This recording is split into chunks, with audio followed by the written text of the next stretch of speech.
Olá, seja bem-vindo a mais um vídeo, nosso aqui. E hoje nós vamos falar do movimento das torres no jogo de xadrez.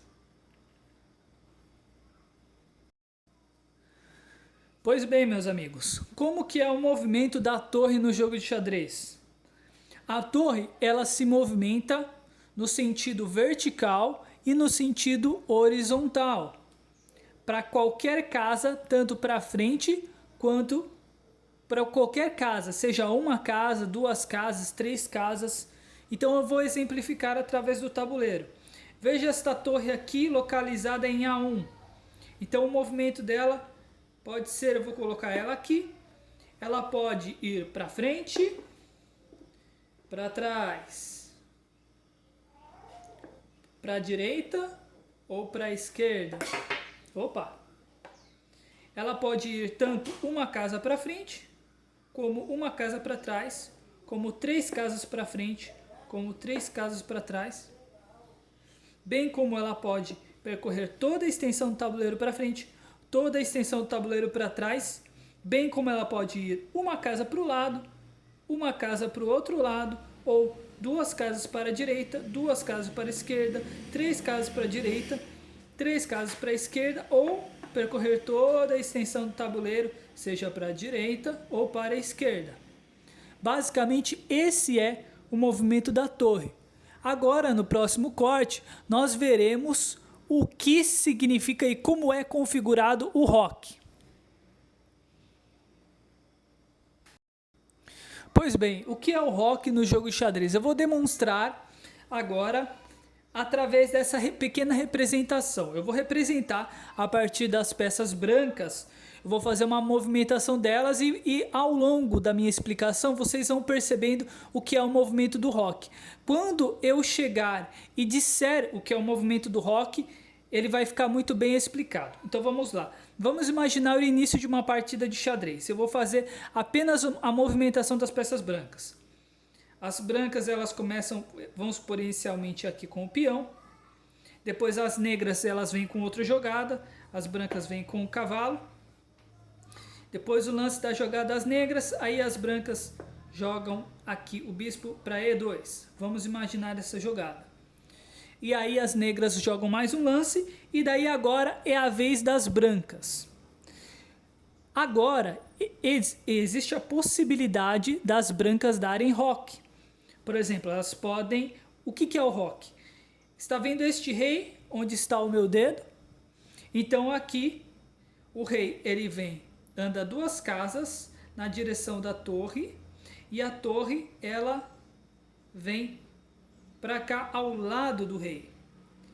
Esse é um único movimento do jogo de xadrez, onde existe a movimentação dessas duas peças.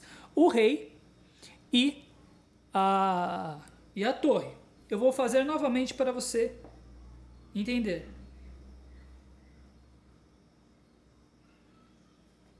Novamente. Vou fazer assim agora. Ok? Então vamos voltar à posição inicial.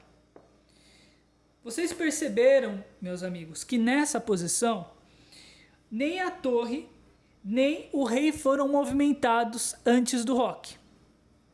Então, em que situação que o roque não poderia ser realizado? Eu realizei estes movimentos, O roque não poderia ser realizado. Vamos imaginar se eu fizesse a seguinte sequência de movimentos. A mesma coisa. Até aqui está tudo igual. Aí você tem o lance das negras. E aí vem o lance das brancas. Rei para F1. Depois o lance das negras. Rei para E1 de novo. Mesmo com essa posição que nós estamos percebendo aqui, o roque não poderia ser realizado, porque o rei, ele já foi movimentado, mesmo na hipótese dele ter voltado para a posição inicial. Como o rei ele já foi movimentado, o roque deste lado do tabuleiro, ele não pode, ele já não é mais uma jogada válida.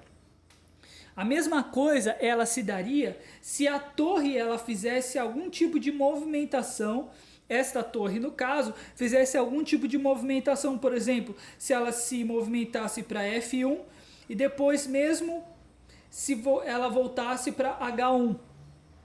Ela não, como houve já um movimento da torre, né, antes do rock, né, o movimento inicial da torre, então o rock ele não pode ser realizado deste lado do tabuleiro. Vocês podem perceber aqui que aqui é configurado, né, o rock do lado pequeno do tabuleiro. E disse que isso aqui é o rock pequeno. Tá? Agora vamos fazer o rock do outro lado do tabuleiro. Vamos imaginar a mesma. Vamos imaginar uma possível sequência.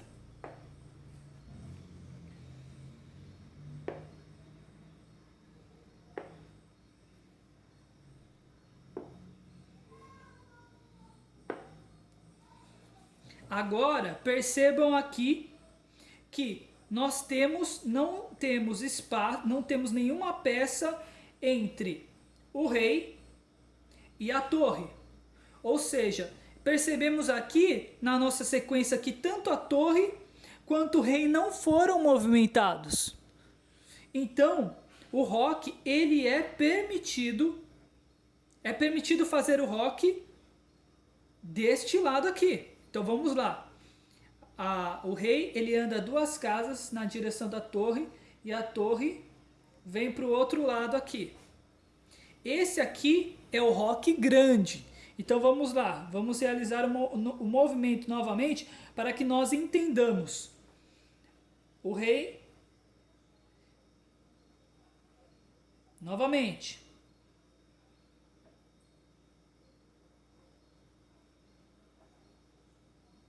Entendeu? E por que o rock grande do lado do tabuleiro? Justamente porque nós temos um maior espaço aqui, né? Nós percebemos que é um espaço que ele é maior. Então esse é o rock grande. Agora, a mesma regra aplicada ao rock pequeno é ao rock grande.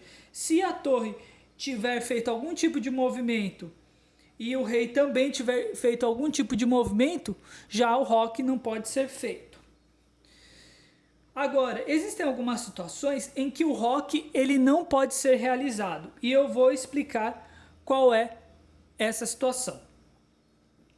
Vamos imaginar que nós temos aqui uma dama negra e ela está aqui neste ponto aqui de G5.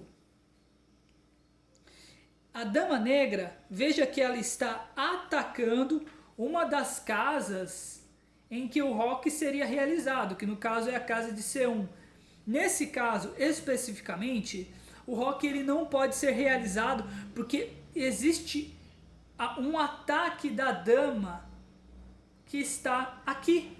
Está tocando nessa casa, aqui onde o rock seria realizado. Então o rock não é uma jogada permitida, mesmo no caso em que a torre não tenha sido movimentada e nem o rei. Como que o rock poderia ser realizado? Caso aí as brancas teriam que obstruir essa ameaça do rock, ameaça da dama negra. E não necessariamente poderia ser uma dama, mas poderia ser, por exemplo, um bispo, e nós veremos o movimento do bispo nas próximas aulas, ok? Então, havendo essa ameaça, né? Por exemplo, aqui a ameaça de um cavalo ao rock, o rock não pode ser realizado, porque o cavalo está tocando nessa casa aqui de D1. Então, essa é a regra, essa é a regra principal com relação ao movimento da dama, né, no jogo de xadrez.